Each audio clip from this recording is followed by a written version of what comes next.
Computer application এবং computer সায়েন্সের semester 1-এ যে প্রথম যে টপিকটা ছিল কম্পিউটার অর্গানাইজেশন, সেই চ্যাপ্টারের একটা টপিক ছিল ক্লাসিফিকেশন অফ কম্পিউটার।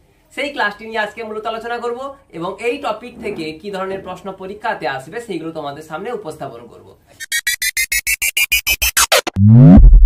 তোমাদের প্রথমে যে প্রশ্নটা খুব ইম্পর্টেন্ট ক্লাসিফিকেশন অফ কম্পিউটার থেকে, যে বায়ু প্রবাহ ও বায়ু চাপ পরিমাপ করতে কোন ধরনের কম্পিউটার ইউজ করা হয় বা ব্যবহার করা হয়। অপশন এ তে আছে analogue computer, digital computer, hybrid computer, কোনোটাই নয়। তো এখানে সঠিক উত্তর কি হবে? সঠিক উত্তর হবে অ্যানালগ কম্পিউটার। ঠিক আছে, যদি আমরা তাহলে কি জানলাম, বায়ু প্রবাহ, বায়ু চাপ, যদি বলা হয় ভোল্টেজের পরিমাপ করতে আমরা যে ধরনের কম্পিউটারগুলো ইউজ করে থাকি অ্যানালগ কম্পিউটার বলে তাদেরকে। ক্লিয়ার? দেখে নেব পরবর্তী কোশ্চেন। খুব ইম্পর্টেন্ট একটি কোশ্চেন, যে প্রদত্ত 01 দ্বারা প্রকাশ করা হয় কোন ধরনের কম্পিউটার। 01 মানে কি, বাইনারি নাম্বার সিস্টেমকে বেস করে যে কম্পিউটারগুলো তৈরি করা হয়েছে সেগুলোকে বলা হয় ডিজিটাল কম্পিউটার বলা হয়। যেগুলো 01 দ্বারা প্রকাশ করা হয় ডিজিটাল কম্পিউটার। ক্লিয়ার?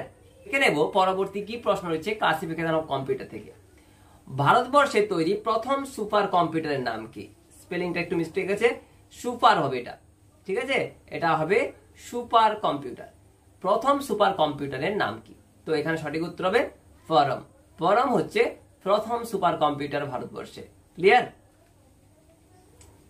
এরপরে প্রশ্ন রয়েছে প্যারালাল প্রসেসিং ব্যবহার করা হয় কার ক্ষেত্রে? প্যারালাল প্রসেসিং ইউজ করা হয় কার ক্ষেত্রে ইউজ করা হয়? Micro computer, mini computer, mainframe computer, super computer. Parallel processing মানে কি, একাধিক প্রসেস করতে পারে যে কম্পিউটার সিস্টেমস, সেটা কি?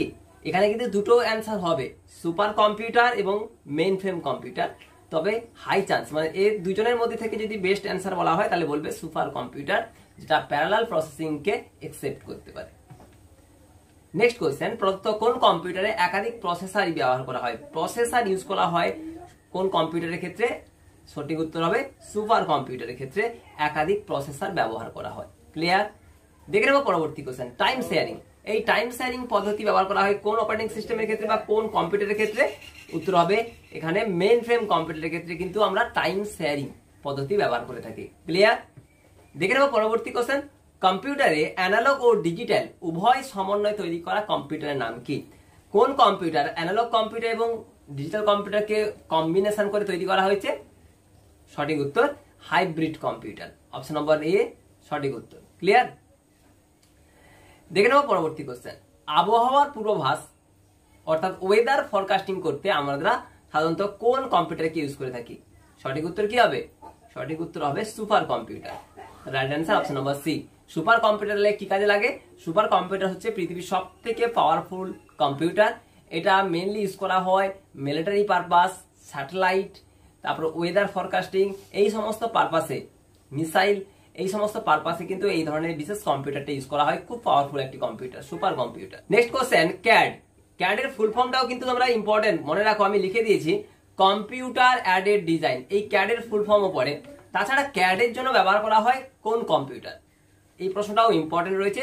এখানে সঠিক উত্তর হবে মিনি কম্পিউটার ইউজ করা হয় ক্যাড এর জন্য, কম্পিউটার অ্যাডেড ডিজাইন। তো এই ছিল তোমাদের আজকের ক্লাসিফিকেশন অফ কম্পিউটার থেকে সমস্ত এমসিকিউ প্রশ্ন উত্তরগুলো। আর এই ধরনের প্রশ্নগুলো কিন্তু ক্লাস 11 সেমিস্টার 1 এর কোশ্চেনে থাকছে, তাই এই ধরনের কোশ্চেনগুলো তোমরা প্র্যাকটিস করে যাও। পরবর্তী ক্লাসে আমরা পরবর্তী চ্যাপ্টার যেটা রয়েছে সফটওয়্যার এন্ড ল্যাঙ্গুয়েজ, সেই চ্যাপ্টারের আগে আমরা সমস্ত কিছু ডিসকাস করব। তারপরে সেই চ্যাপ্টার থেকে কি ধরনের এমসিকিউ তোমাদের পরীক্ষাতে আসতে চলেছে সেগুলো আমরা তুলে ধরবো।